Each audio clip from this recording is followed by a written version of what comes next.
네, 먼저 기도하심으로 강의를 시작하도록 하겠습니다. 전능하신 나의 아버지 하나님 감사합니다. 오늘 우리에게 이 시간을 허락하시고 또 이 모임을 허락하신 하나님 은혜에 감사드립니다.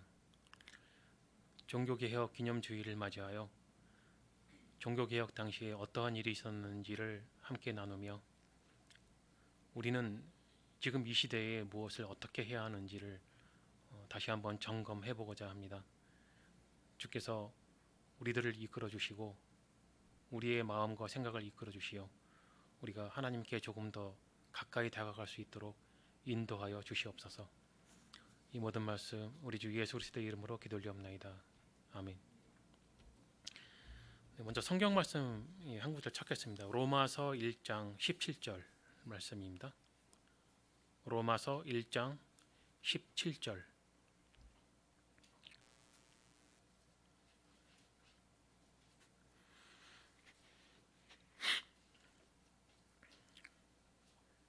제가 봉독해 올리겠습니다. 복음에는 하나님의 의가 나타나서 믿음으로 믿음에 이르게 하나니 기록된 바 오직 의인은 믿음으로 말미암아 살리라 함과 같으니라. 이 로마서 1장 17절은 이제 사도 바울이 이제 설명한 그런 그 글인데요. 사도 바울은 이 말을 이제 구약의 하박국 선지자의 말을 인용한 것인데요. 하박국 2장 4절을 보면 이렇게 기록되어 있습니다. 보라, 그의 마음은 교만하며 그의 속에서 정직하지 못하니라. 그러나 의인은 믿음으로 말미암아 살리라. 이 사도 바울은 이제 그 구약 선지자 하박국 선지자의 말을 이제 인용을 해서 이제 로마서에서 설명했던 것인데, 이 독일 사람이었던 이제 마르틴 루터는 이 로마서 1장 17절의 말씀을 통해서 구원이 무엇인지를 이제 깨달았다고 합니다. 이게 무슨 말이냐면은 지금은 너무나 당연한 말 같지만은 그 당시에는 그렇게 당연한 말이 아니었습니다. 그 당시 사람들은 이제 고행을 통해서 뭔가 내가 선행도 하고 뭐 이렇게 몸 고생도 하고 그렇게 해야만 구원에 이를 수 있다. 이 조금씩 이렇게 나의 행위로 나아지면서 이 하나님께 당도할 수 있다. 그런 그 사상을 가지고 있었기 때문에 영화에서 보면은 이제 그 마르틴 루터가 뭐 이렇게 계단을 막 무릎을 꿇고 무릎으로 막 기어 올라가는 그런 그 장면도 있었고요. 그 당시에 수많은 이제 사제들과 수도사 이런 사람들이 몸 고생을 많이 했습니다. 막 이렇게 채찍으로 막 자기 몸을 때리기도 하고 뭔가 이렇게 좀 불순한 생각이 드는 것 같으면 이제 자기 몸을 학대하면서 그런 생각들을 죽이겠다 그런 의도로 이제 했던 그런 것이 이제 많이 있는데, 근데 이제 마르틴 루터는 그렇게 고행을 하다가 이 로마서 1장 17절 9절을 떠올리면서 이거 다 쓸데없는 짓이구나 라는 걸 깨달았다는 거죠. 구원은 인간의 행위로 그렇게 얻어지는 것이 아니구나. 그래서 이제 그 마르틴 루터가 이제 이걸 이제 이신칭의라고 하는 이제 교리인데, 이제 좀 더 후반에 가서 제가 조금 더 이신칭의에 대해서 제가 말씀을 드리고요. 이것을 이제 루터가 먼저 주장했고, 이제 칼빈이 신학적으로 확실하게 체계화해서 이제 사람들에게 이제 설명을 이제 했었습니다. 이 성경의 진리를 사람들에게 이제 알게 하고 가르치는 것이 이 종교 개혁의 핵심적인 일이었는데, 이게 생각보다 그렇게 쉬운 일은 아니었거든요. 그래서 저는 오늘 이러한 일들이 어떻게 진행이 되었고 또 그 하나님께서 하나님의 섭리로서 어떻게 이 일들을 이끌어 가셨는가를 그 당시에 그 문화와 사회 그리고 도덕, 정치 그 역사적인 배경과 이 사상을 여러분들께 간략하게 설명을 드리면서 하나님께서 어떻게 그들을 이끌으셨는가를 한번 같이 생각을 해보고자 합니다. 첫 번째 그 문화적인 배경과 이 사상을 말씀을 드리겠는데요. 이 종교개혁은 1517년 10월 31일에 이제 시작이 됐죠. 이제 루터가 이 비텐베르그 성당에 이제 95개조의 반박문을 붙이면서 이제 시작이 되었습니다. 그리고 이날은 이제 르네상스 운동이 시작된 지 대략 100년쯤 후에 발생한 일이었습니다. 르네상스 운동은 정확한 연도는 없는데 대략 1405년 정도부터 시작된 것으로 이제 보고 있습니다. 이 르네상스 운동은 유럽에서 일어난 그 문화, 예술 전반에 걸친 그 고대 그리스와 로마의 문명을 재현하겠다. 뭐 그런 그 운동이었는데 옛 그리스의 그리스와 로마의 문화, 사상, 예술 본받아서 인간 중심, 더 이상 그 신 중심이 아닌 인간 중심의 정신을 되살리려고 했던 그런 운동이다. 여러분들 그 세계사 시간에 이제 많이 배우셨죠? 이제 뭐 그 수업을 생각해 보면 끔찍한 시간일지는 모르겠지만 학교에서 그 배운 그 세계사 그 공부 내용을 한번 떠올려 보시면 이 내용들이 다 기억이 나실 거예요. 그런데 이 르네상스 운동이 일어나고 한 100년쯤 지나서 이제 이제 종교 개혁이 일어났는데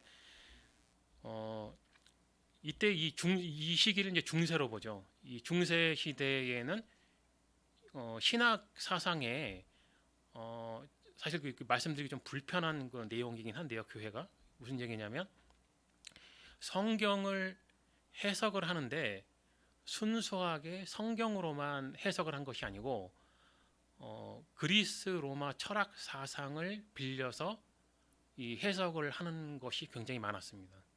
그러니까 플라톤주의 사상이라든지 이제 신플라톤주의 사상, 그다음에 스토아파의 사상이라든지 이런 철학 사상을 도입을 해서 성경을 해석하고 이 사람들에게 설명을 하고 하는 그런 배경이 있었습니다. 이제 그 중세 시대에는 이제 그런 사상들이 이제 굉장히 만연해 있었고요. 그 절정에 이른 것이 이제 그 12세기에 토마스 아퀴나스라고 하는 신학자가 있었는데 토마스 아퀴나스 이전까지는 이제 신플라톤주의 사상이 지배를 하고 있었습니다. 그런데 토마스 아퀴나스는 이제 아리스토텔레스의 철학을 이제 도입을 합니다. 근데 이게 무슨 말이냐면은 서양 사상사에 중요한 그 핵심이 두 가지가 있는데 하나는 플라톤주의하고 다른 한 가지는 아리스토텔레스입니다. 그러니까 그 플라톤은 좀 이렇게 영적인, 그러니까 쉽게 말하면 영적인 세계. 아리스토텔레스는 이 현실의 세계에 대한 철학 사상을 이제 구축한 사람들이라고 생각하시면 되는데요. 그렇게 그 영적인 그런 개념의 철학 사상으로 성경을 해석했던 것이 이제 주류였는데 12세기에 와서 이제 토마스 아퀴나스라는 사람이 그 아리스토텔레스의 철학을 도입을 해서 성경을 또 해석을 한 거죠. 그러한 그 사상적 배경에서 이제 르네상스 운동이 시작이 되면서 이제 르네상스 인문주의자들이 이제 나타나게 됐습니다. 그 르네상스 철학자라고 철학자 집단이라고 생각을 하시면 되죠. 이거 인문주의자들이 이제 철학자입니다.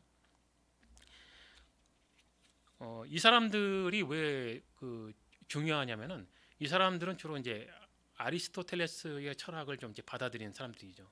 좀 더 그러니까 좀 더 분석적인 사람들이라고 봐야 되겠죠.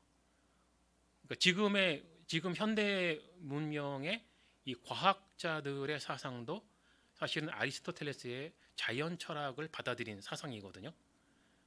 그래서 아리스토텔레스의 입장에서 명확하지 않은 것을 그냥 얼렁뚱땅 그냥 대충 인정하는 방식을 거부하는 거죠. 그래서 마치 수학처럼 1 더하기 1이 2인 것처럼 어떤 명확한 답이 나올 때까지 추적하는 방식이 이제 아리스토텔레스의 그 자연 철학의 방식이라고 생각을 하시면 좀 이해하시기가 쉽습니다. 자, 그런데 이 르네상스 철학자들이 15세기 종교개혁자들에게 영향을 줍니다. 왜냐하면 그런 학문적인 그런 그 연구 방식이 종교개혁자들도 그런 그 분석적인 방법을 이제 도입을 하게 된 거죠. 그러니까 우리 그 개혁주의 교회 또는 이 장로교회의 이 창시자였던 그 칼빈도 인문주의자, 즉 철학자였습니다. 그 물론 이제 칼빈은 철학만 공부한 건 아니죠. 칼빈은 워낙 천재였기 때문에 뭐 이제 법학도 공부했고 뭐 철학도 공부했고 뭐 다양하게 여러 가지 공부를 많이 했는데 그 중에 이제 철학도 공부를 한 겁니다. 근데 그 칼빈의 철학 스승이 기욤 부데라고 하는 그 르네상스 인문주의자입니다. 이 사람에게 이제 철학을 이제 배웠는데 후에는 칼빈이 이제 그 시편 강해를 하는데 이 기욤 부데라고 하는 이 칼빈의 철학 스승이었던 분이 오히려 칼빈의 시편 강해에 굉장히 감동을 받습니다. 뭐 나중에 이제 뒤집어진 거죠. 스승이 제자에게 공부를 하는 경우가 생겨버린 거예요. 그러니까 기욤 부데라는 분은 이제 철학에만 집중을 하다가 이제 칼빈의 시편 강해를 들으면서 신학 쪽으로 이제 돌이켰다고 이제 하는 그런 견해가 있습니다. 그 기욤 부데라고 하는 철학자가 공개적으로 나는 이제부터 뭐 칼빈주의 뭐 신학을 받아들였고 나는 기독교인이야 그렇게 공개는 안 했으나 자기 동료 철학자들을 모아서 칼빈의 시편 강해를 받아 적고 같이 연구하고 뭐 굉장히 좋아하고 받아들이는 뭐 그렇게 그런 일이 있었다고 하는 걸 봐서는 역사가들은 기욤 부데가 그 말년에는 결국에는 칼빈주의 그 신앙을 받아들였다 그랬을 것이다라고 이제 추측을 하고 있습니다. 그리고 이 당시의 문화를 빠르고 정확하게 전하는 기술이 하필이면 이제 발명이 됐는데 그게 이제 1439년 이제 독일에서 그 구텐베르크 이것도 이제 그 세계사 시간에 배우셨죠? 구텐베르크라는 사람이 이제 인쇄 기계를 이제 발명을 합니다. 그 전까지는 다 이제 이 손으로 이제 필사를 하는 그런 문화였는데 이 인쇄기가 발명이 되면서 그 다음부터 이제 책이 막 이제 대량으로 발간이 된 거죠. 그때부터는 이제 사람들이 평소에 관심을 가졌던 그런 학문 분야, 고대 철학이라든지 뭐 중세 철학이라든지 그다음에 이 종교 개혁 시기에는 이제 성경이 번역이 돼서 이제 성경을 대량으로 이제 인쇄해서 대중들에게 보급이 되는 그런 시대가 돼버렸던 겁니다. 그런 이제 뒷배경이 있었던 거죠. 그러니까 종교 개혁이 예를 들어서 칼빈이 아무리 좋은 설교를 했다고 해도 지금처럼 뭐 인터넷이 있는 것도 아니고 뭐 그 당시에 녹음기가 있었던 것도 아니고 그게 이제 스위스에서 설교했던 칼빈의 설교가 저쪽 영국이나 뭐 독일 쪽 끝에 끝마을에 있는 데까지 보급이 될 수는 없지 않습니까? 뭐 이게 우리가 뭐 런닝맨 같은 프로에서 보면 알지만 여기 제가 이제 했던 말을 이제 귀 막고 이렇게 말을 하다 보면은 그 다음 말 전할 때 말이 전해지지가 않잖아요. 그런 것처럼 그냥 구전으로는 이게 전해질 수가 없는 겁니다. 근데 하필이면 이 당시에 이제 인쇄기계가 발명이 돼서 이제 종교개혁가들이 이제 설교를 하고 뭐 교리를 이제 글을 쓰면 그것이 이제 인쇄가 돼서 이 오지에까지 이제 그 전달이 되는 그런 그 배경이 형성이 됐던 거죠. 이제 그 두 번째로 이제 사회와 경제적 배경과 사상에 대해서 이제 말씀을 드리겠는데요. 이 당시에는 이제 여러분들이 아시다시피 그 11세기부터 이제 십자군 전쟁이 있었거든요.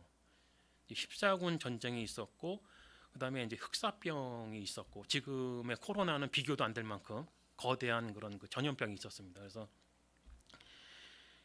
전쟁과 이런 흑사병을 지나면서 계층 구조가 흔들리기 시작을 한 겁니다.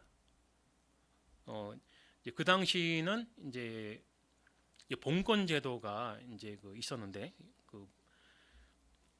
이 봉건 제도에서 의해서 이제 그 사람들에게 신분 제도가 있었죠.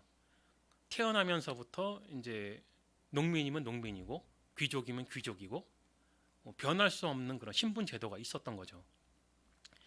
그래서 그 당시의 사람들은 이제 그냥 태어난 대로 이제 자기에게 주어진 신분대로 그냥 그렇게 살다가 가는 것으로 생각을 했는데 이때부터는 좀 생각이 바뀐 겁니다. 이 전쟁을 치르고 막 흑사병이 나서 사람들이 죽고 이러면서 사람들의 생각이 좀 바뀐 거죠.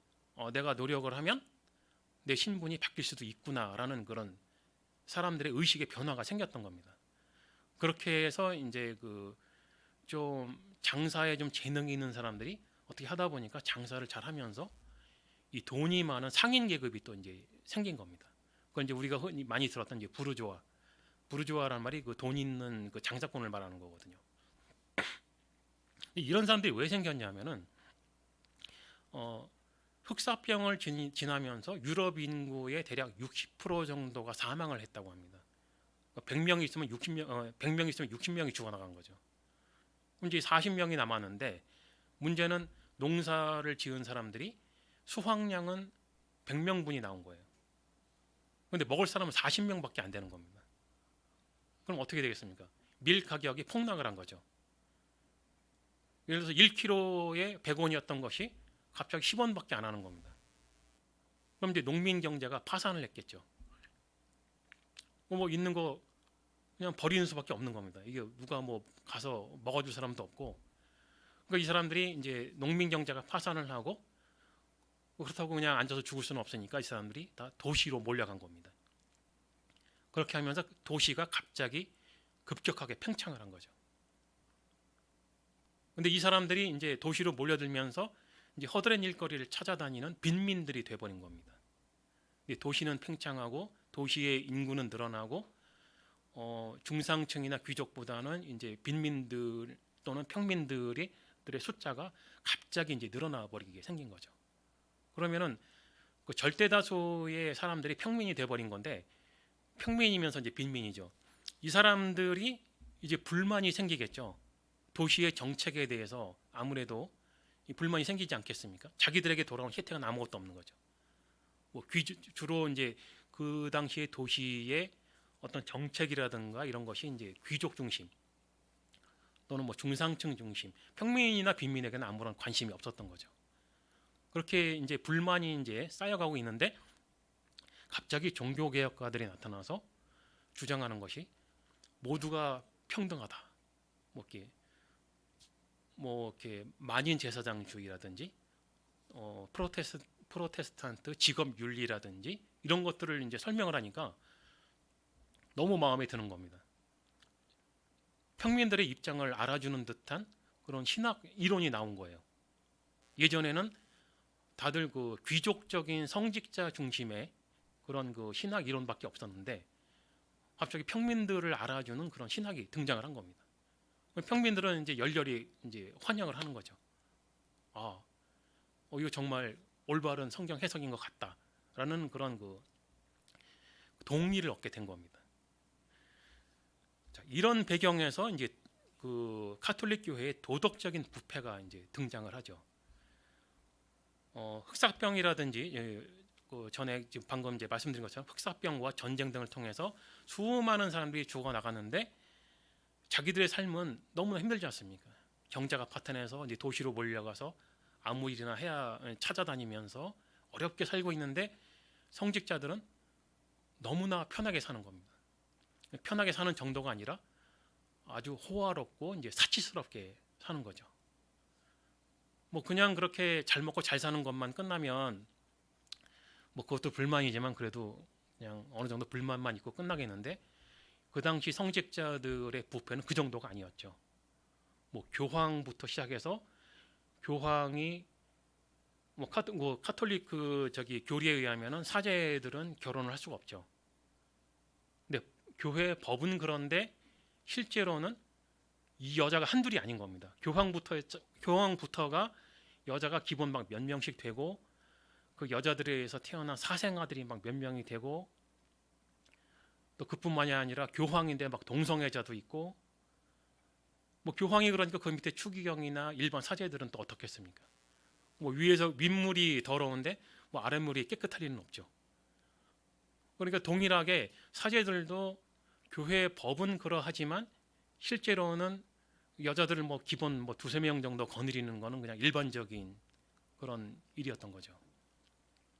그렇게 하면서 이제 막 사생아들을 만들면서 뭐 그렇게 방탕한 생활도 하고 또 일반 평민들에 대해서 뭐 사람 대접을 하지 않았겠죠.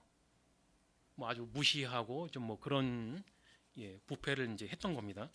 거기에다가 이제 또 문제가 이제 그 유명한 그 면죄부에 대해서도 이제 대충 여러분들이 아시겠지만 이제 카톨릭 교리에는 연옥이라는 개념이 있지 않습니까? 우리 그 개혁주의에서는 이제 연옥의 개념이 없는데요.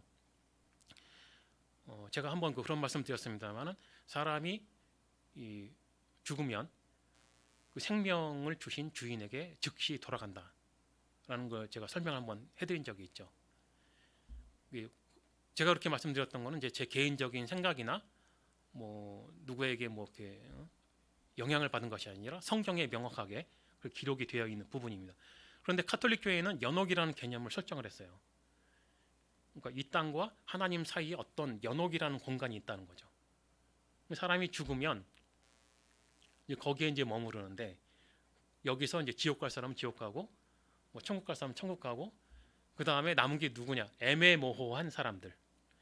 역시 뭐 천국도 아니고 지옥도 아니고 뭐 그렇게 나쁜 짓을 하다가 죽은 것도 아니고 그렇게 뭐 착한 일을 하다가 죽은 것도 아닌 그런 사람들. 그러면은 이제 이 땅에 남아 있는 그의 가족들이 헌금을 얼만큼 잘 하느냐에 따라서 이 사람들이 천국을 갈 수도 있고 지옥을 갈 수도 있다라고 하는 개념이 이제 연옥의 개념이죠. 그 다음에 처음에 면죄부의 시작이 바로 이 사람들 때문에 이 연옥의 개념 때문에 시작이 됐던 건데 후에는 이제 살아있는 사람들께까지 적용을 하죠. 그러니까 제가 이제 이렇게 살아있는데 제가 평소에 이제 나쁜 짓을 이제 좀 합니다. 이렇게 뭐 술도 마시고 방탕하기도 하고 가끔 이제 도둑질도 하고 하는데 이 면죄부를 발부를 받으면 뭐 그게 상관이 없다는 거죠. 이렇게 해서 이제 그 돈을 이제 그 거두어 들여서 이제 그 로마 교황청으로 이 돈이 이제 모이게 됐죠. 그럼 이제 그 로마 교황청에서는 그 자금들을 가지고 무엇을 했느냐? 교황들이 그 건축물에 대한 애착이 있었다고 합니다. 자기가 어떤 그 대형 성당을 짓는다든지 어떤 뭐 자기 집을 뭐 짓는다든지 하면서 그곳에다가 르네상스 개념의 어떤 그 인테리어를 하는 겁니다. 대표적인 것이 이제 그 그림이죠.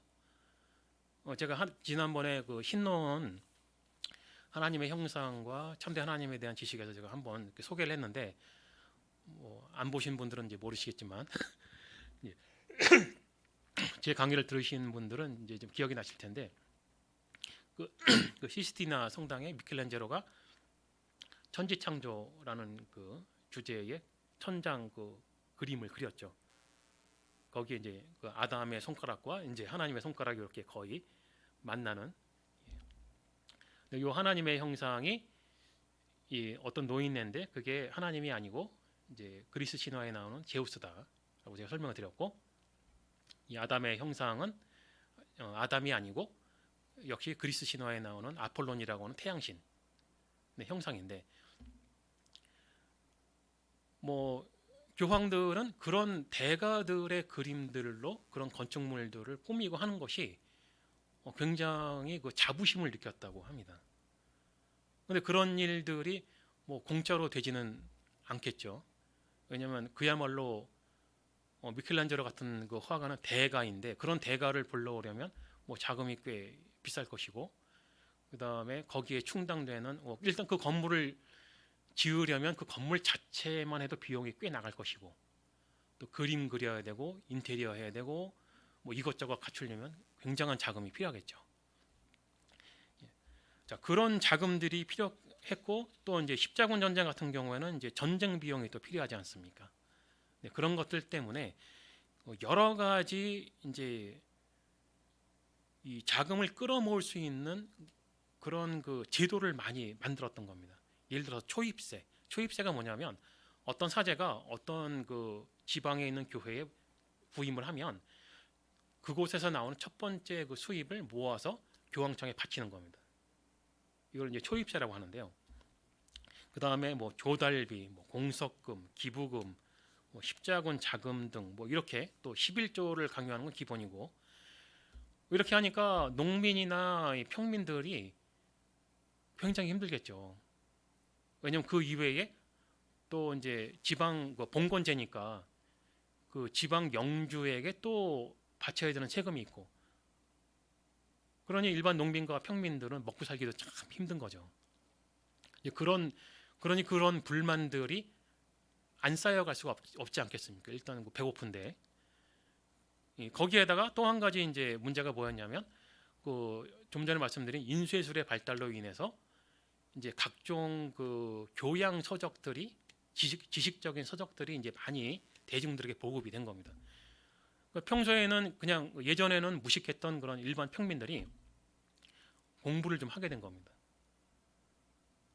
그 성직자들의 수준은 굉장히 이제 떨어지고 있었는데 일반 평민들의 지적 수준은 자꾸만 올라가고 있었던 거죠. 일반 평민들은 막 플라톤이나 막 신플라톤의 철학을 막 얘기하는데 성직자가 그게 무슨 말인지 모르는 거예요. 얘가 지금 무슨 말을 하는 거지? 고개를 갸우뚱하는. 왜냐하면 그 성직자들이 뭐 이렇게 성직을 맡을 만큼 어떤 능력이 돼서 하는 사람들이 아니라 그 당시에 성직도 돈으로 이제 매매가 됐으니까, 뭐 지금처럼 뭐 이렇게 목사님들이 신학대학을 나와서 뭐 이렇게 공부를 해서 뭐 이렇게 사자가 되고 이런 것이 아니라 뭐 이게 가격에 따라서 어떤 그 좋은 지역에 사자가 된다든지 아니면 뭐 한직인 뭐 시골로 간다든지 뭐 이런 식으로 성직이 매매가 되고 있었기 때문에 그 사람들 머릿속엔 들은 게 하나도 없었던 거죠. 근데 그런 그 수준 떨어지는 사제들에 비해서 일반 평민들의 지적 수준은 자꾸만 올라가고 있었고, 그 성직자와 평민 사이에 지적인 대화가 되질 않는 겁니다. 그러니 평민 보기에 이 성직자를 인정을 해줄 수가 없는 거죠. 이제 거기에다가 이제 그 정치적인 이제 배경이 나오는데요. 중세를 대략 그 AD 500년에서 AD 1500년 경으로 이제 분류를 합니다. 대충 대략 한 1000년 정도 이제 되는데, 이럴 때 이 봉건 제도가 점점 무너지기 시작하고 이제 민족주의 국가가 이제 나타나기 시작을 했던 겁니다. 그러니까 그 봉건제와 민족주의 교회의 차이점이 뭐냐면, 이 봉건제는 예를 들어서 지금 여기 인천에도 우리가 이제 여기 남동구인데요. 이 남동구에 그 영주가 있는 겁니다. 이곳을 다스리는 이제 영주가 있는데 이 사람이 자기 지역에서는 자기 나라와도 같은 거예요. 그러니까 자기 마음대로 다 하는 거죠. 자기 영역 내에서는 왕과 같은 권한을 가지기 때문에 사법권도 가지고 있고 인사권도 가지고 있고 모두 행정명령, 뭐 모든 그 세금도 걷어들이고 뭐 그런 여러 가지 그런 그 권한이 있었습니다. 그러면 이제 그럼 이제 옆 동네에 이제 다른 구에 있는 영주가 있을 거 아닙니까? 그러면 이제 나의 군사력이 더 강하면 이 사람보다 내 레벨이 좀 더 위에 있다라고 이런 생각도 하게 될 것이고 차이점이 있지 않겠습니까?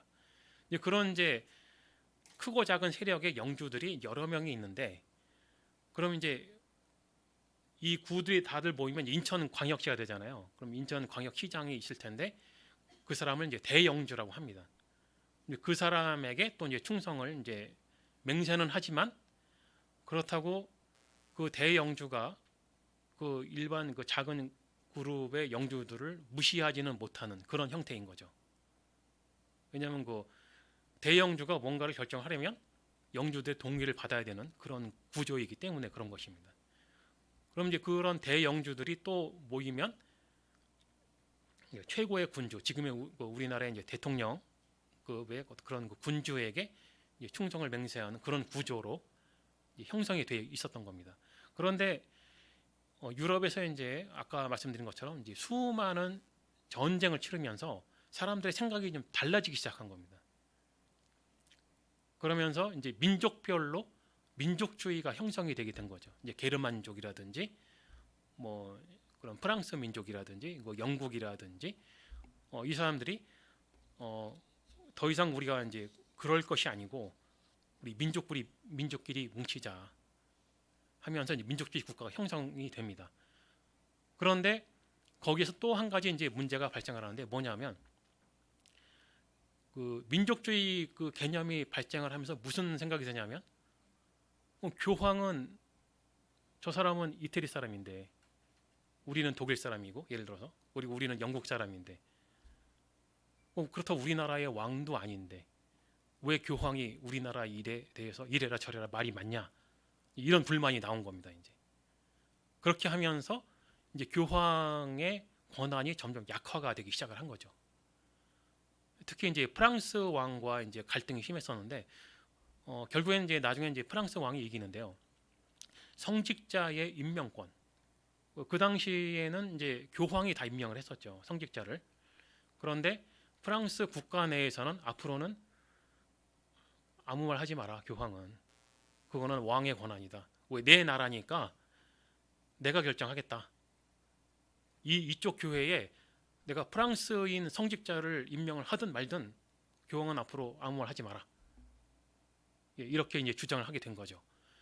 그렇게 하면서 한풀 꺾이니까 아무래도 교황의 이제 그 입김이 약해지겠죠.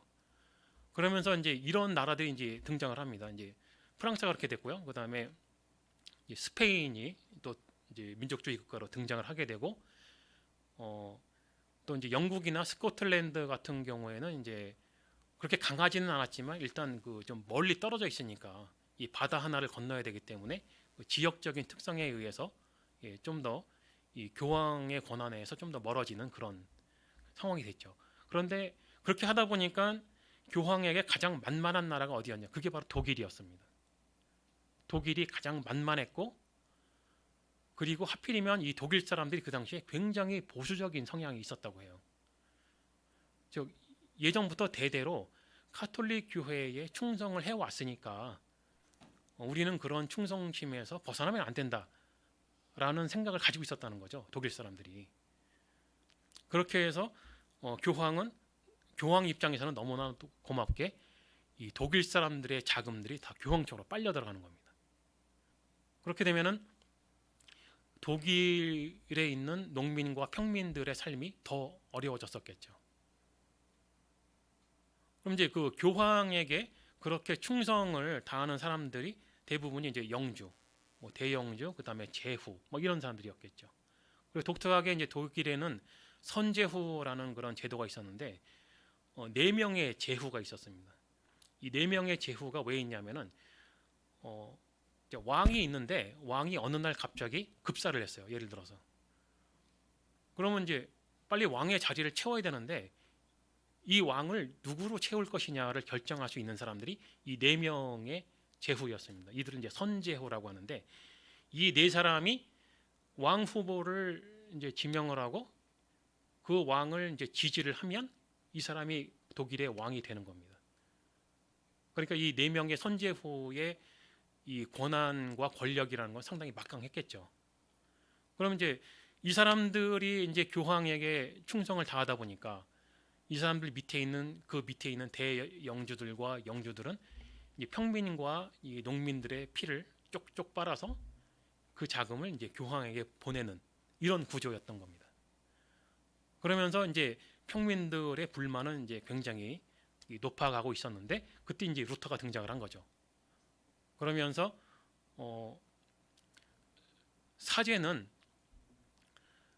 일반 평신도 중에서 똑같은 평신도인데 누군가가 성직을 맡아야 하기 때문에 사제가 된 거지 그 사람이 특별하기 때문에 사제인 것이 아니다라는 주장을 하게 된 거죠.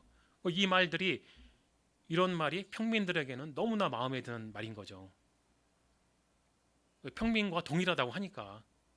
그렇게 해서 루터의 이런 그 종교개혁 사상은 일반 평민들에게 지지를 받게 됩니다.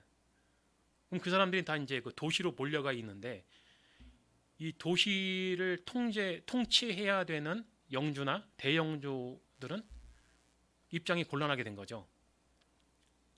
이렇게 위에 충성을 바치고 있었고 그 위에 사람들은 또 교황에게 충성을 바치고 있었는데 일반 평민들은 사상이 로마 카톨릭이 아니라 이제는 루터의 사상 쪽으로 이제 몰려간 거죠.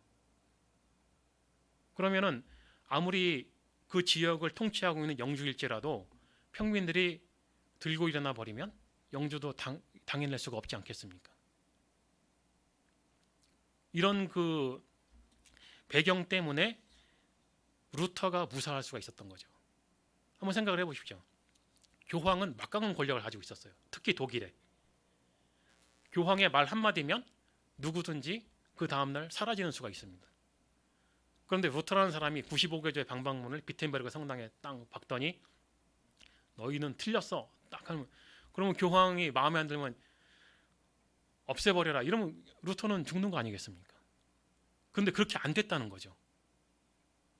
그렇게 안 될 수밖에 없었던 것을 그런 한 배경을 세상 사람들은 그 시대가 그렇게 변했으니까 라고 생각을 하겠지만 우리 기독교인들의 세계관은 그렇게 해석이 안 되고 하나님께서 이 모든 배경을 이렇게 이끌어 오셨구나. 그래서 루터가 종교개혁을 성공할 수가 있었구나. 왜 아니면 그렇지 않으면 루터 혼자서 그 사람 혼자 있는데 루터를 보호해 줄 어떤 경호원이 있었던 것도 아니고 누군가 도와줄 사람이 아무도 없는 겁니다. 그런데 어떻게 살아남았고 어떻게 종교개혁을 성공할 수 있었을까? 자, 그런 것이 바로 그래서 종교개혁가들에게는 그런 권력을 가진 사람들이 후원을 해줬습니다. 어떻게 보면 공생의 관계인데요.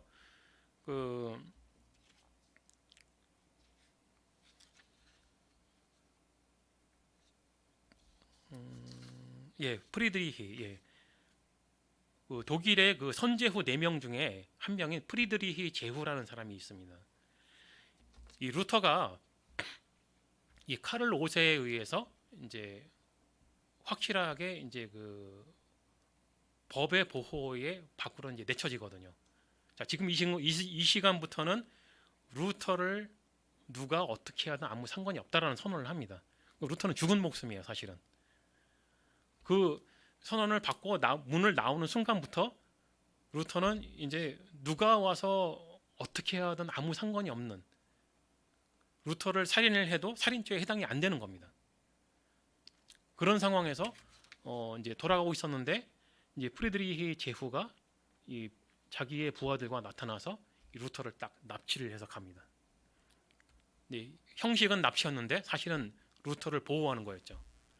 자기 그 성에 이제 보호를 하면서 거기서 독일어로 성경을 번역을 이제 하기 시작합니다. 그럼 프리드리히 제후는 왜 루터를 데려갔을까? 그 사람이 이 루터의 교리가 마음에 들어서 그랬을까? 아니면 정말 참된 기독교 신자라서 그랬을까? 그런 건 결코 아니라는 거죠. 왜 데려갔을까?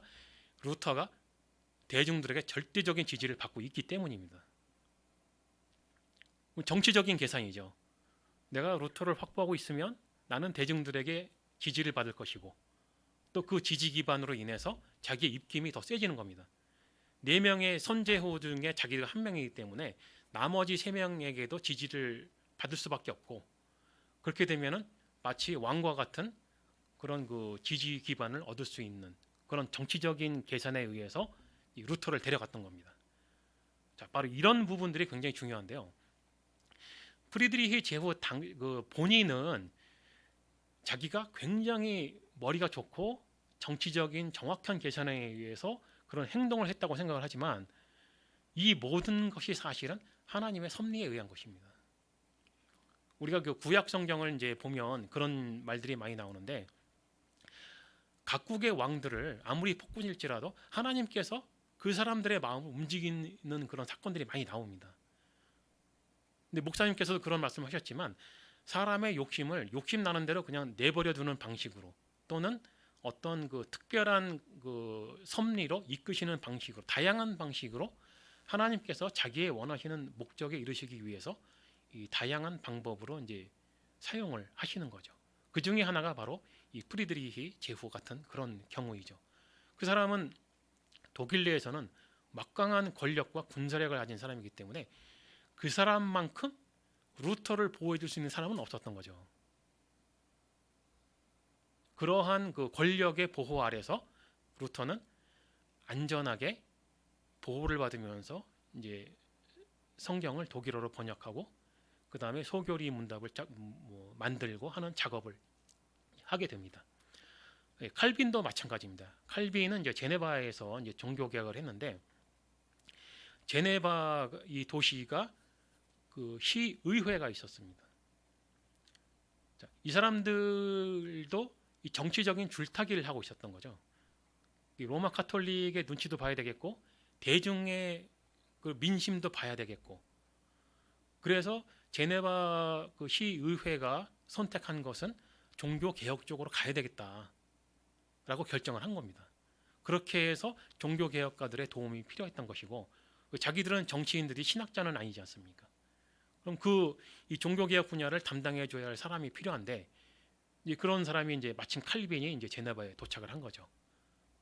그렇게 해서 그 당시에 대부분의 종교 개혁가들은 결국에는 권력자들의 보호와 도움 하에서 종교 개혁이 무사히 성공을 할 수가 있었다. 그런 겁니다. 왜냐하면 칼빈도 프랑스 사람인데 프랑스에서 도망쳐 나온 거거든요. 거기 있으면 죽으니까. 그래서 이제 도망을 가는 중이었는데 하필이면 이제 제네바에 도착해서 제네바에서 이제 외국인의 신분으로 이제 그곳을 이제 개혁을 하게 된 것입니다. 자, 이게 제가 특별히 이 권력의 보호 하에서 종교 개혁이 성공을 했다라고 말씀드리는 이유가 그렇지 않은 종교 개혁이 또 있었기 때문에 그런 말씀을 드리는 겁니다. 유명한 제세례파인데요. 제세례파는 이제 쯔빙글리의 그 교리를 배우다가 쯔빙글리보다 좀 더 통제적으로 좀 더 앞으로 나가야 된다라고 생각을 한 사람들이었습니다. 쯔빙글리의 종교 개혁이 마지막 부분에 가서는 좀 마음에 안 들었던 거예요. 이게 좀 더 가야 된다. 그리고 세상 권력과 타협하면 안 된다라는 생각을 가지고 있었기 때문에 이 사람들은 세상 권력의 보호하에 그런 보호를 거절을 했고 자기들만의 독자적인 그런 종교 개혁을 단행을 했는데 그들은 결국 실패를 했죠. 왜? 보호를 받지 못하니까. 이곳에서 치면 맞아야 되고 저곳에서 치면 또 맞아야 되고 어떤 보호막이 없다 보니까 이 사람들은 치는 대로 맞을 수밖에 없는 겁니다. 더군다나 이 사람들은 잘못된 교리를 또 가지고 있었는데 삼위일체 교리를 부정했고요. 그 다음에 특별히 이제 이단적인 사상, 예수님의 재림을 주장을 해가지고 민스터 사건이라는 유명한 사건이 있는데 예수님께서 민스터라는 도시에 재림을 하신다라는 예언을 받았다는 거예요. 그래서 이제 제세례파의 사상을 가진 사람들이 민스터라는 도시로 다 몰려들었는데 민스터에 살고 있었던 진짜 그 도시민들은 오히려 밖으로 다 밀려나 버리는 그런 현상이 생겨버린 겁니다. 오히려 다 밀려나고 제세례파 사람들이 그 도시를 꽉 채워버린 거죠.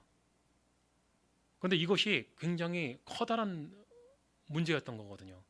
왜냐하면 루터가 보기에도 그렇고 개혁가들이 보기에도 그런 건 거짓 예언이니까 거짓 예언이고 지금과 마찬가지로 그렇게 되면은 많은 사람들의 삶을 피폐하게 만드는 결과를 가져오는 거죠. 그 사람들 특징이 그렇지 않습니까? 있는 재산 다 팔아버리고 이제 교주에게 갖다 바치고 그 당시에도 별 똑같습니다. 지금하고 동일한 그런 사건이 일어났는데 그런 거짓 예언을 했던 그런 교주에게 재산을 다 갖다 바치고 그 사람들은 그냥 예수님 오시는 날만 이제 하늘만 쳐다보고 있는 그런 상황이었던 거죠. 해산을 하라고 해도 해산도 안 하고 결국에는 이제 군사력에 의해서 이제 많은 사람들이 죽고 해산을 하게 되는 그런 사건이 벌어졌었는데 그런 것이 바로 이 권력의 후원을 받지 못한 상태에서 또는 받지 않은 상태에서 시행했던 종교 개혁들은 오히려 실패의 결과를 가져왔었다라고 하는 역사적인 사실이 있습니다. 그러니까 목사님께서 로마사 이야기를 이제 요즘에 이렇게 많이 하시는데 하나님의 섭리는요 세상에 사람들이 해놓은 어떤 문화적인 또 과학적인 이런 여러 가지 발전 시켜놓은 것들을 이용하시는 경우가 굉장히 많습니다. 로마 시대에도 길을 참 열심히 잘 닦아놨잖아요. 그 사람들이 그게 앞으로 복음이 전해질 길이라고는 꿈에라도 생각을 했겠습니까? 그런 생각은 없이 그 사람들은 자기들의 군사적인 목적 또는 그 경제 어떤 그런 그 유통의 문제 이런 것들을 생각하면서 길을 닦아놨죠. 그런데 하나님께서는 그 길들을 복음 전파의 길로 사용을 하시지 않습니까? 일단 길 깔고 그 다음에 이제 복음이 지나가는 그런 경우. 또 이 중세에도 마찬가지로 인쇄기계가 발달이 되고 발명이 되고 난 다음에 그 다음에 이제 성경이 대중에 보급이 되는 이런 것들. 이런 부분에서 우리가 흔히 어떤 그 교파들은 잘못 생각하는 경우가 있는데 뭐 세상이 사람들이 이루어 놓은 과학 발전이라든지 기술 발전을 이용하는 것은 악마에게 이끌려가는 것이다라고 주장하는 그런 사람들이 가끔 있죠. 이런 것들이 이제 잘못 생각하는 경우인데 오히려 하나님께서는 그런 것들을 참 많이 이용을 하셨더라라는 것입니다. 그리고 요 얘기를 왜 하냐? 아까 말씀드린 그 제세례파 사람들이 지금도 있어요. 미국에. 이 사람들이 어떻게 살고 있느냐? 세상의 문화와 단절을 하고 삽니다. 인터넷도 없고 텔레비전도 없고 라디오도 없고 그냥 옛날처럼 살고 있어요. 지금도 마차를 몰고 다니고 옛날 방식으로 농사를 짓고 이 복장도 그 우리가 영화에서 보는 옛날 미국 사람들 막 이렇게 농부들 옷 입지 않습니까? 아직도 그런 옷을 입고 생활을 하고 있어요. 그 사람들 생각이 바로 그런 거거든요. 세상의 문명을 이용하는 것은 그 사탄에게 이끌리는 삶을 사는 것이다라는 그런 사상을 가지고 있는 것이 지금도 제세례파 사람들이 가지고 있는 그런 사상입니다. 자, 이렇게 하나님께서는 하나님의 그 목적과 섭리에 의해서 이 종교 개혁이라는 것을 이제 그 성공시키시기 위해서 참 여러 가지 그런 배경을 이미 먼저 하나님께서 형성을 해 놓으셨더라라는 것을 이러한 그 종교 개혁의 배경을 보면서 우리들이 그 이해를 할 수가 있습니다. 자, 그리고 이제 그 마지막으로 제가 이제 종교 개혁의 사상에 대해서 이제 말씀드리고 강의를 마치려고 하는데요. 종교 개혁의 가장 핵심적이고 중요한 것은 이제 성경으로 돌아가자는 거죠. 여기서 이제 제가 보기에 많은 사람들이 조금 오해를 하고 있는 것이 있는데 뭐냐면 종교 개혁이 초대교회로 돌아가자라고 생각했다 이렇게 생각하시는 분들이 굉장히 많더라고요. 근데 사실은 그건 아니고 성경으로 돌아가자가 핵심입니다. 사실 초대교회는 문제가 많았거든요. 제가 고린도 교회에 대해서 설명을 한번 드린 적도 있습니다만 초대교회가 좋은 면도 있으나 굉장히 쉽지만은 않은 교회였던 게 사실이거든요. 유대인들에게 공격을 많이 당했고 또 이단에게 공격을 당했고 그 당시에 그 헬라 철학에 의해서 또 공격을 당했고 참 그 다사다난했던 역사를 가진 것이 이제 초대교회입니다. 그러니까 종교개혁가들은 결국에는 모든 최종적인 권한, 최고의 권한은 교황이 아니고 성경이다. 이게 핵심 교리거든요. 성경보다 위에 있는 권한은 아무것도 없다. 왜? 그것이 하나님의 말씀이니까. 자, 이 성경은 굉장히 명확하다라는 것이 이제 종교개혁가들의 주장입니다. 그러니까 성경의 일반적인 의미, 굉장히 깊숙이 연구해야 되는 분야는 좀 빼고 보편적인 의미는 평신도로 글을 읽을 수 있는 평신도라면 누구든지 성경을 읽고 그 정도는 이해할 수 있다라는 것이 종교개혁가들의 주장입니다. 그렇기 때문에 성경은 각 나라와 민족이 읽고 이해할 수 있는 언어로 번역이 되어야 한다. 이것이 굉장히 다른 이전의 그 카톨릭 교회가 성경을 통제했던 방식과는 굉장히 다른 점이죠. 그리고 이제 로마 카톨릭은 이제 예배에도 라틴어로 이제 진행을 했죠. 사람들은 독일 사람인데 라틴어로 진행을 하는 거예요. 여러분들 지금 한국 사람인데 제가 스페인어로 진행해 버리면 아무것도 못 알아듣겠죠. 예. 뭐 이렇게 폼은 나겠지만 혼자 폼나고 마는 겁니다. 이제 그런 식의 이제 그 예배를 진행했던 게 로마 카톨릭인데, 이제 종교개혁가들은 그거는 참 잘못된 방식이다. 독일 사람이면 독일어 성경을 봐야 되고 한국 사람이면 한국어 성경을 봐야 한다. 그리고 예배 진행도 설교도 알아들을 수 있는 언어로 해야 된다. 이것이 이제 그 종교개혁가들의 이제 그 주장이었던 겁니다.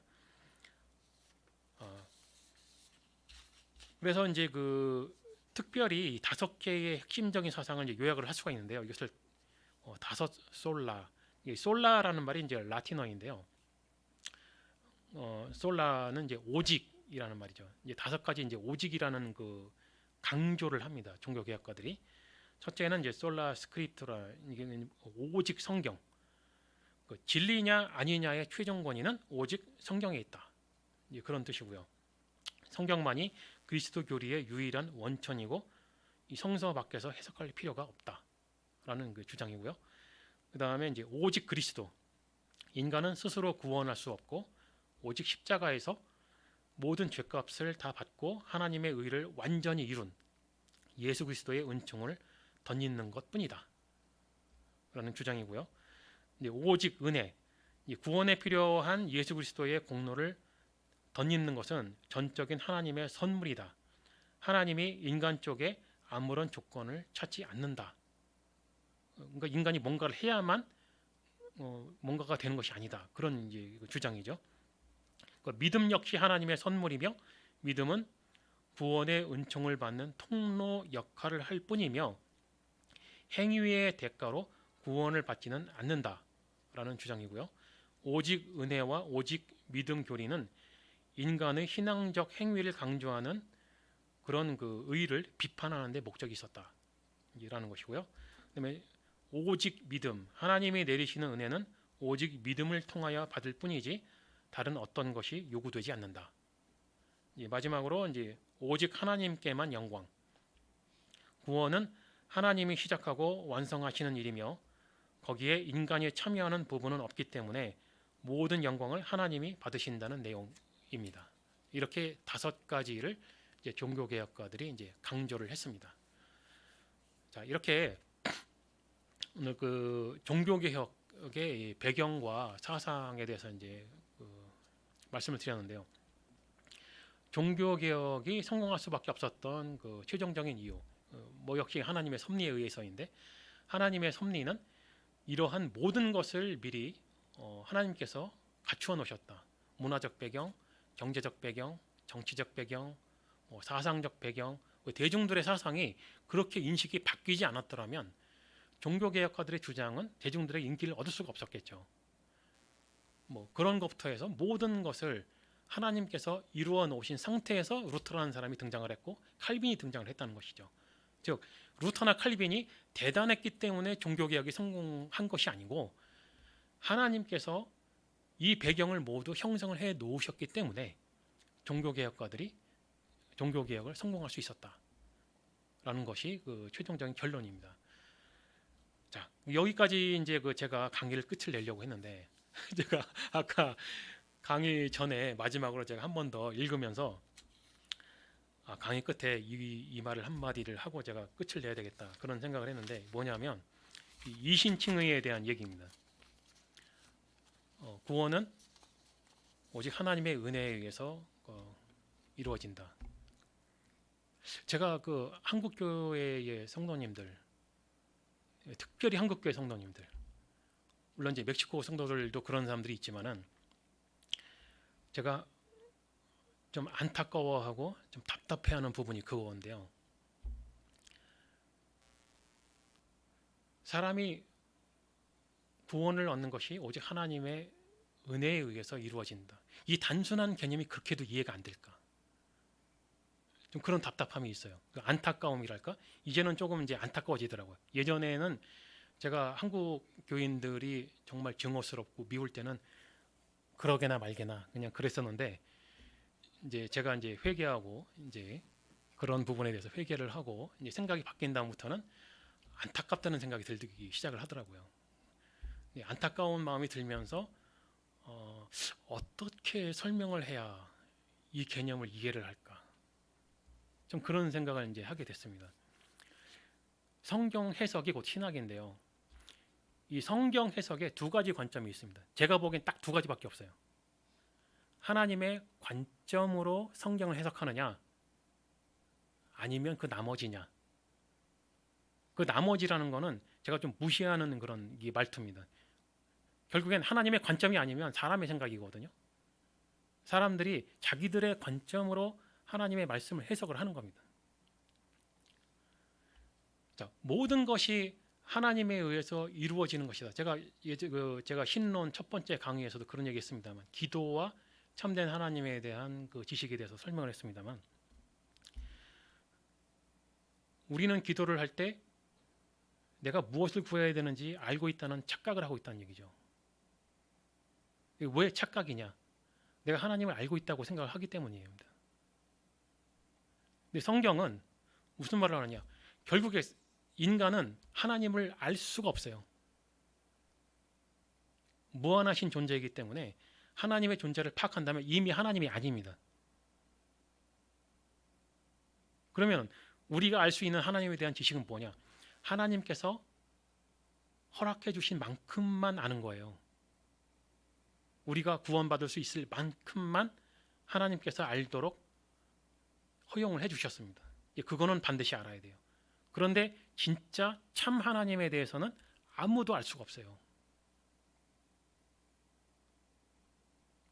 그렇기 때문에 사실은 우리는 온전한 기도를 할 수가 없습니다. 그래서 성령이 말할 수 없는 탕식으로 우리를 위하여 기도를 하고 계신다. 자, 이신칭의 교리 오늘 말씀드렸는데, 모든 것이 결국엔 하나님에 의해서 이루어지는 것이거든요. 종교개혁의 배경에 대해서도 말씀드렸습니다만, 결국엔 선교거든요. 이것이 선교지 않습니까? 선교가 결국엔 하나님께서 하시는 거지 사람이 하는 게 아니란 말이죠. 우리가 보기에 그 대단한 루터나 칼빈조차도 그들이 대단해서 그런 일을 했던 게 아니란 얘기죠. 아브라함도 위대하지 않고 모세도 위대하지 않습니다. 베드로도 그렇고요. 바울도 그렇고요. 아무도 위대한 사람은 없어요. 그걸 잘 설명하신 것이 예수님이지 않습니까? 예수님께서 예루살렘에 입장하실 때 사람들이 막 환호를 했지 않습니까? 어떤 사람이 와서 저들을 조용하게 해라. 예수님이 그러시잖아요. 저들이 아니면 돌들이 떠들 것이다.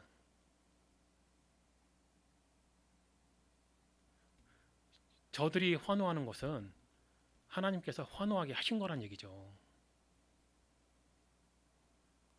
그들이 없으면 돌이 환호하게 하신다는 거죠. 모세가 아니었으면 다른 사람이 하는 겁니다. 바울이 아니었으면 바울을 대신할 사람이 있는 거예요. 하나님에 의해서 누군가가 위대하지 않습니다. 우리 일반 평신도들도 마찬가지예요. 여러분들이 기도해서 뭔가 된 것 같습니까? 아니란 얘기죠. 하나님께서 그 일을 이루시기 위해서 기도를 하게 하신 거예요. 이 개념이 이해가 안 되냐고요. 하나님의 말씀을 지금 우리가 듣고 있는데 내가 듣기를 선택했기 때문에 듣는 거라고 생각하십니까? 하나님께서 허용하지 않으시고 하나님께서 불러주지 않으셨으면 여러분들의 귀에 하나님의 말씀이 들릴 것 같으세요? 한마디도 못 듣습니다. 이 개념이 이해가 안 되는지 정말 마음이 안타깝더라고요. 어떤 사람이, 어떤 죄인이 어느 날 갑자기 하나님의 말씀을 듣고 회개하고 구원을 얻었어요. 안 들렸으면 그런 일이 없지 않습니까? 그 사람에게 하나님의 말씀이 안 들렸으면 그렇게 끝나는 겁니다. 근데 들렸단 말이죠. 그 사람의 이름을 하나님께서 불러주셨단 말이죠. 안 불러주셨으면 그냥 그렇게 살다 가는 겁니다. 죄를 지은 인간이 결국에는 영원한 사망으로 간다. 그 죄를 지었으니까 하나님께서 그냥 방치하시면 그렇게 가는 게 사람의 삶인 겁니다. 그냥 그렇게 살도록 내버려 두면 그렇게 벌을 받는 거예요.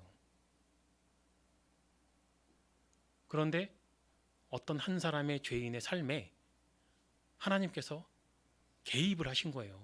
갑자기. 그냥 이렇게 쭉 살다가 가면 끝인데 이렇게 쭉 살다가 갑자기 예수님이 등장하신 거예요. 이 등장을 제가 선택했습니까?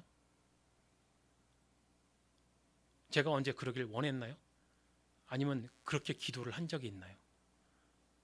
하나님을 믿을 생각도 없고 생각도 안 해봤던 사람이 그런 기도를 할 리도 없지 않습니까? 근데 어느 날 갑자기 하나님께서 제 인생에 개입을 하셨습니다. 나는 원하지 않았지만 하나님의 말씀을 듣게 하셨고 성경을 보게 하셨고 깨달아 알게 하셨고 회개하게 하셨고 구원받게 하셨어요. 그걸 결국 내가 선택을 했냐고요. 구원을 얻는 사람 중에 단 한 명도 자기가 스스로 하나님을 찾아서 믿고 구원받은 사람은 없습니다. 제가 지금 말씀드린 게 이게 개혁주의예요. 그럼 그 나머지는 뭐냐? 우리가 열심히 해서 하나님을 찾자는 거죠. 말은 참 좋죠. 찾으면 하나님이 대답해 주실까 봐? 누군가 원한다고 하나님께서 그렇게 해줄 것 같으세요? 대답 안 하면 되지 않습니까? 대답을 하고 안 하고는 하나님 마음이잖아요. 나 여기 있습니다. 나 구원해 주세요. 아무리 떠든다고 할지라도 외면하면 그만이지 않습니까? 이 개념이 이해가 안 되냐고요. 이게 알미니안주의입니다. 이게. 내가 노력해서 내가 스스로 하나님을 찾아서 내가 믿고 구원받는 것이 알미니안주의예요. 그래서 그들은 열심히 기도하고 소리내서 기도하고 방언도 하려고 하고 울고불고 난리가 나는 거죠. 제가 처음에 인천 열린교회에 와서도 했던 얘기가 그런 얘기인데 여러분이 믿는다고 하는 그 하나님이 진짜 하나님 맞냐? 그래서 제가 신론을 강의하는 것인데요. 우리는 영원토록이라는 말은 쓰면 안 되는데 우리는 하나님을 알 수가 없고 알 리도 없습니다. 하나님께서 나에게 가까이 다가와 주지 않는 한 나는 하나님을 알 수 있는 방법이 없어요.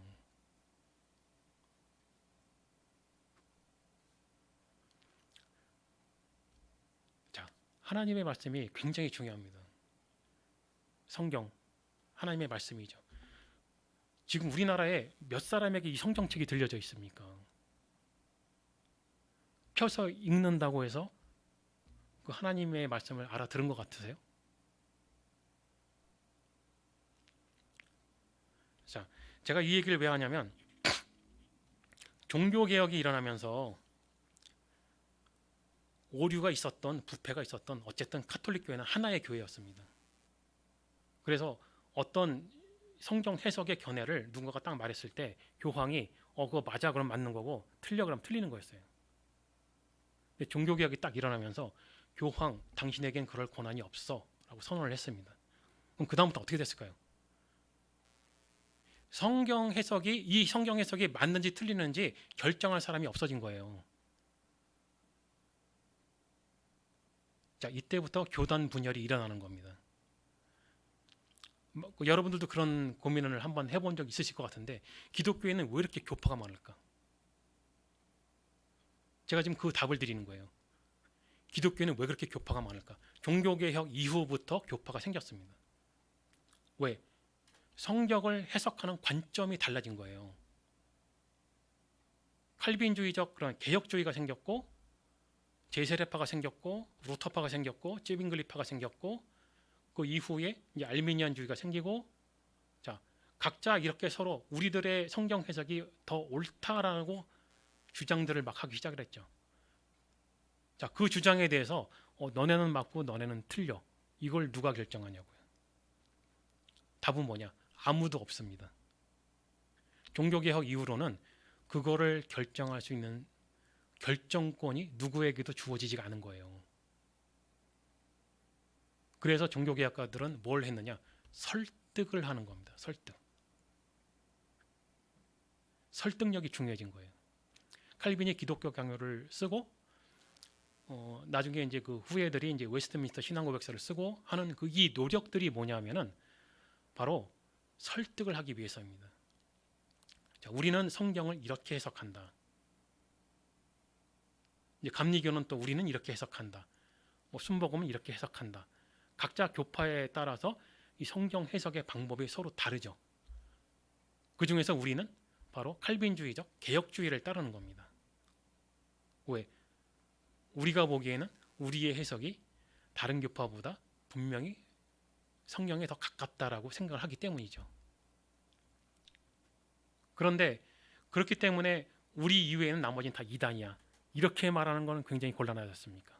그래서 핵심적인 교리만 옳다 인정을 하면 정통으로 인정을 해주는 겁니다. 예를 들어서 삼일체 교리라든지 이제 이신칭의 구원관이라든지 이런 핵심적인 몇 가지 교리만 인정을 하면 그 나머지에 대해서는 각 교파에 따라서 알아서도 해석하는 것으로 어느 정도 인정해 주는 것으로 하는 것이 암묵적인 이 개신교들 사이의 그런 약속인 겁니다.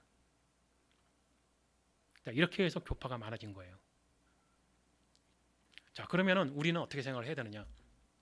저 개인적으로도 제가 생각하기에 개혁주의 관점이 가장 성경 해석을 잘 하고 있다라고 생각을 합니다. 그러나 그렇다고 해서 다른 교파에 구원이 없느냐? 그렇게 말을 할 수는 없다는 얘기죠. 자, 저는 이것을 좀 더 심각하게 지금 현재 이단 교파에 빠져 있는 사람 중에도 구원받을 사람이 있을 수 있다라고 봅니다. 왜? 사람의 삶이 아직 살 시간이 남아 있잖아요. 그 사람이 사는 날 동안 다시 생각이 바뀌어서 개혁주의로 올지 감리교로 갈지 그건 모르지 않습니까? 그렇기 때문에 우리는 아무리 우리가 가장 옳다라고 생각이 될지라도 다른 사람들의 우리와 다른 해석의 관점을 가진 사람들을 완전히 무시해서는 안 된다. 일단 존중은 하고 대화도 하고 교류도 해야 된다. 왜?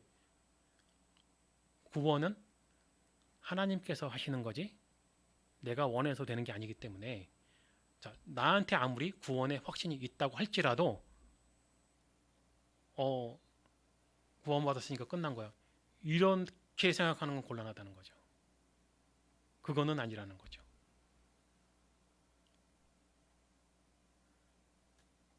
자, 모든 것이 하나님에 의해서 이루어진다. 하나님의 말씀을 듣는 것도 듣지 못하는 것도 제가 오늘 아침에 저희 어린이 예배 시간 제가 이렇게 카톡으로 같이 이제 이렇게 봤는데요. 오늘 그 우리 한 집사님 설교 말씀이 제가 굉장히 좋아하는 그 구절이거든요. 사실은 선지자 아모스의 글인데 하나님의 말씀이 들리고 있을 때가 복인 줄 아십시오. 듣고 싶어도 못 듣는 때가 있어요. 지금 성경 열면 읽을 수 있으니까 그냥 읽는가 보다 하시죠. 못 볼 수도 있습니다. 어떤 사람은요, 제가 실제로 경험을 한 일입니다만 성경 구절을 제가 손가락으로 짚어주면서 같이 읽어 나가는데 이거를 못 보는 사람을 봤어요. 물론 스페인어였지만은 그 사람은 남미 사람이었습니다. 저는 한국 사람이고. 근데 스페인어 성경을 가지고 제가 손가락으로 짚어주면서 여기를 읽어봐. 여기를 읽어보면 예수님이 하나님이라는 글이 나와 있어. 근데 그걸 못 읽더라고요.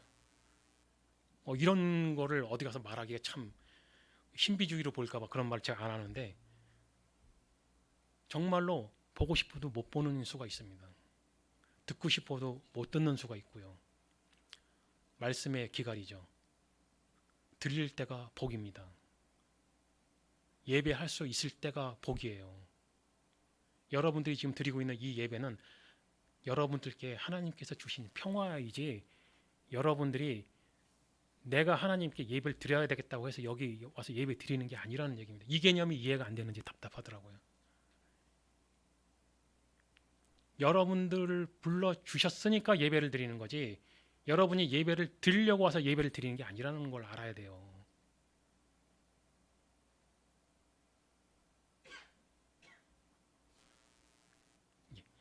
제 답답한 마음은 여기까지만 하고 예, 앞으로도 제가 또 뭐 유튜브로 강의를 하겠지만 뭐 들으실 분은 들으시겠지만 또 제가 이 개념에 대해서 저는 지속적으로 얘기를 하게 될 텐데 예, 좀 유튜브 조회수가 잘 안 나오더라고요. 예, 기도하심으로 오늘 강의 마치도록 하겠습니다. 살아계신 나의 아버지 하나님 감사합니다. 오늘 종교개혁의 배경과 사상을 함께 나누면서 하나님께서 우리를 어떻게 이끄시는지 우리에게 이 성경을 우리 손에 쥐어주시기 위해서 어떠한 노력을 하셨는지 그렇게 역사를 어떻게 이끌어 가셨는지 또한 어떻게 배경을 만드셨는지를 묵상해 보았습니다. 이 시대에 우리는 또다시 종교개혁을 해야 할지도 모릅니다. 과거의 성직자들이 평신도들에 비해 지적 수준이 떨어지는 것처럼 지금의 수많은 목자들도 그러한 현상을 겪고 있습니다. 평신도들은 답답한 마음에 목자들을 보지 않으려 하고 그들을 외면하기 시작했습니다. 그렇다는 사실을 모르는 것은 무식한 목자들일 뿐이고 지적 수준이 올라간 평신도들은 답답한 마음에 교회를 떠나고 있습니다. 우리 성도들이 개혁주의 신학의 입장에서 좀 더 깊이 있게 말씀을 공부하고 사람들에게 무엇을 말해야 되는지 알게 하여 주시옵소서. 그 시대와 마찬가지로 지금도 어려운 시기를 지나고 있습니다. 모든 면에서 어려운 부분을 지나고 있는데 우리는 그것이 무엇인지 깨닫지 못하고 있습니다. 하나님의 말씀을 안다고 하는 것이 우리의 의식이 깨어지고 세상을 바라보는 관점이 하나님의 관점으로 보게 된다는 것을 깨달아 알게 하여 주시옵소서. 이 모든 말씀 우리 주 예수 그리스도의 이름으로 기도 올리옵나이다.